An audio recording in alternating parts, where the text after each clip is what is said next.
আসলে আমরা আপাকে আজকে মিস করছি, এটা বাংলাতে আপাকে বিদ্রুপ করে। আপনারা জানেন আপা থাকতে এই ধরনের আয়োজনগুলোতে শুধুমাত্র তাদের লোকজন দিয়ে করতো এবং ফেসিবাদের আইকনগুলোকে এই পয়লা বৈশাখে এসে উপস্থাপন করতো। কিন্তু আমরা এবার কি করছি, আমরা এবার আবহমান বাংলার সকল শ্রেণী পেশার সকল ক্ষুদ্র নৃগোষ্ঠীর জীবনমান এবং তাদের সংস্কৃতিকে রিপ্রেজেন্ট করার মাধ্যমে অত্যন্ত আনন্দ ঘন পরিবেশে আমরা এবার পয়লা বৈশাখ আয়োজন করছি। এই পয়লা বৈশাখ থেকে আমাদের প্রত্যাশা থাকবে বাংলাদেশে যেমন জুলাই নেমে এসেছিল, সারা পৃথিবীতে আরাকানে, প্যালেস্টাইনে, গাজায় সারা পৃথিবীর নির্যাতিত যারা মানবতা আছে তারা যেন মুক্তি পায়, সবার জীবনের জন্য মুক্তির জুলাই নেমে আসে, এটাই আমাদের প্রত্যাশা। আপাকে মিস করছি কারণ আপা যে মুখাকৃতি আপনারা দেখেছেন যে একটা ডাইনি, তিনি আমাদের অনেকগুলো ভাই বোনকে গিলে ফেলেছেন, আস্ত গিলে ফেলেছেন। তো সেই কারণে আপাকে আমরা মিস করছি। RICL TMX, যুগের পর যুগ স্থাপনা থাকে মজবুত। যা আমরা তার পেটের মধ্যে যেতে যেতেও যাইনি, এখনো বেঁচে আছি, এই কারণে আপনাকে মিস করছি। আর ভবিষ্যতে যেন আপার মতো কেউ যেন না ফিরে আসে, এই প্রত্যাশা রাখছি। অবশ্যই আপাকে মিস করছি, কারণ এই আপা যদি আজকে থাকতো তাই কিন্তু আজকে ফাঁসির কাজটা আমরা এই বাংলাদেশের সাধারণ ছাত্র জনগণ কিন্তু তাদেরকে আজকে ফাঁসির কাজটা আমরা মনে করছি এই খুনের একমাত্র শাস্তি হওয়া উচিত ফাঁসি। আজকে নববর্ষ খুবই আনন্দঘন পরিবেশে উদযাপন হচ্ছে, বিশেষ করে 5 আগস্ট পরবর্তী সময়ে এখানকার মানুষজন আসলে যে পূর্বেকার যে কালচারাল হেজিমনি ছিল, কালচারাল ফেস্টিভ্যাল ছিল, তার থেকে বেড়ে আসতে পেরে মানুষজন কিন্তু অনেক বেশি খুশি এবং তাদের স্বতঃস্ফূর্ত অংশগ্রহণ কিন্তু বেড়েছে। বিশেষ করে আজকের যে আমরা আনন্দ শোভাযাত্রায় আছি, সেই আনন্দ শোভাযাত্রার আগেও পূর্বেকার নামে কিন্তু আনন্দ শোভাযাত্রা ছিল, কিন্তু মাঝখানে আওয়ামী লীগ সেটার নামকরণ করেছিল মঙ্গল শোভাযাত্রা। কিন্তু ঢাকা বিশ্ববিদ্যালয় প্রশাসন একটি খুবই বোল্ড সিদ্ধান্ত নিয়েছে, তারা সে আগের নামে ফেরত গিয়েছে। আমরা শুরু করেছি, শুরু হয়েছে, এখনো পুরোপুরি শেষ হয়নি।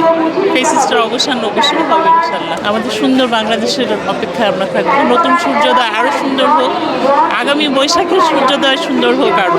এই ফেসিস্টের মুখোশটা যেন না থাকে, আমরা নতুন সূর্যে সুন্দর সূর্য দেখতে পাই। আসলে আমাদের এই যে নববর্ষ নতুন করে আসলে বাংলাদেশের সম্প্রীতির একটি রাস্তা খুলে দিয়েছে। আমার মনে হয় যে বাংলাদেশের আগের যেই হিন্দু মুসলিমকে যে ভেদাভেদ ছিল, সেই ভেদাভেদ ভুলে গিয়ে মানুষ এখন একই রকমভাবে এক জায়গায় এসে আসতেছে। বাংলাদেশটিকে অসাম্প্রদায়িক রাষ্ট্র আসলে বিশ্বের কাছে আমরা করে পৌঁছে দিচ্ছি। আপাকে নিয়েই আমরা আসলে এই বর্ষবরণ করছি। চাচ্ছিল যে না আপাকে ছাড়াই করা হয়, কিন্তু আপাকে নিয়েই আমরা আসলে বর্ষবরণ করছি। না মিস করছি না, আপাকে নিয়েই তো স্লোগান দিচ্ছি, আপা শুভ নববর্ষ। তো সেই জায়গায় আসলে আপা আছে, আপার প্রতিকৃতির পিছনে আছে, আপাকে নিয়েই স্লোগান দেওয়া হচ্ছে। আপা আমাদের মধ্যে কীভাবে বিরাজমান করছে, নেগেটিভলি না পজিটিভলি, সেটা আসলে দেখার বিষয়। যাই হোক, 1432-এর বাংলা নতুন বর্ষের সবাইকে শুভেচ্ছা জানাচ্ছি, শুভ নববর্ষ। খুবই ভালো লাগছে আজকে এই আনন্দ শোভাযাত্রা, এবং আপা ছাড়া না, আপার ডাইনি মুখাকৃতি আমাদের সাথে আছে, এই জন্য আরো বেশি ভালো লাগছে। আপনাকে শুভ নববর্ষ জানাতে চাই এবং এটাও জানাতে চাই যে উনি যতই দেশের বাইরে থেকে অস্থিতিশীল পরিস্থিতি তৈরি করতে চান, আমরা এভাবে আনন্দ শোভাযাত্রার মাধ্যমে সব অপমানকে দূর করে দেব। ব্যঙ্গকৃতির সাথে ছবি তোলাটা অত্যন্ত প্রয়োজন, কারণ এর মাধ্যমে ফ্যাসিস্টকে অপমান করা হয় এবং বাংলাদেশে পরবর্তীতে যেন কোনো ফ্যাসিস্টের জন্ম না হয়, তাহলে সেই ফ্যাসিস্টেরও যেন এইভাবেই আমরা অপমান করতে পারি এবং এটা থেকে সেই ফ্যাসিস্ট যেন শিক্ষা নিতে পারে। মুখোশ দেখে আনন্দের সাথে ছবি তুলতে আসছে। তিনি ফেসিবাদের দূষর এবং ছাত্র জনতার গণ অভ্যুত্থানে ছাত্র জনতাকে তিনি হত্যা করেছেন। আনন্দের সাথে এই ফেসিবাদের মুখোশ আমরা দেখতে আসছি।